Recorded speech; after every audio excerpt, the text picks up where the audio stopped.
நம்ம பயன்படுத்தி இருக்கக்கூடிய மிசைல் தான் இந்த இடத்துல ரொம்ப முக்கியத்துவம் வாய்ந்ததாக இருக்குது. ஹேமர் அப்படிங்கிற குண்டுகள் நம்ம பயன்படுத்தியிருக்கோம். ஸ்கேல்ப் அப்படின்னு சொல்லப்படக்கூடிய அந்த மிசைலை பயன்படுத்தியிருக்கோம். இந்த ஸ்கேல்ப் அப்படிங்கிற அந்த ஏவுகணை வந்து 250 கிலோமீட்டர் போய் அட்டாக் பண்ணுறது அப்படின்னு சொல்கிறாங்க.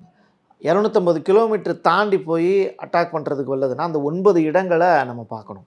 அந்த 9 இடங்களுமே 130 கிலோமீட்டர் அதிகபட்சமாக அந்த எல்லைக்குள்ளே மட்டும்தான் அட்டாக் பண்ணியிருக்காங்க. நீங்கள் டைரெக்டாக வந்து பாகிஸ்தானுடைய தலைநகருக்கு போய் அட்டாக் பண்ணல. தீவிரவாத முகாம்கள் எல்லையோரங்களில் தான் பதுங்கி இருக்காங்க. அப்போ அந்த எல்லையோரத்தில் பதுங்கி இருக்கக்கூடிய நபர்களை கரெக்டாக ஐடென்டிஃபை பண்ணி 21 இடங்களை இந்தியா குறி வச்சுருக்காங்க. அந்த 21 இடங்களையும் அட்டாக் பண்ணல, 9 மட்டும் சூஸ் பண்ணியிருக்காங்க.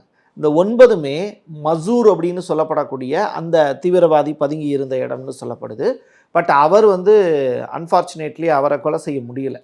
பட் அவங்களுடைய குடும்பத்தை சேர்ந்தவங்க, அவங்களுடைய வாரிசு, அவங்க எல்லாத்தையுமே காலி பண்ணியிருக்காங்க இந்தியன் கவர்மெண்ட்.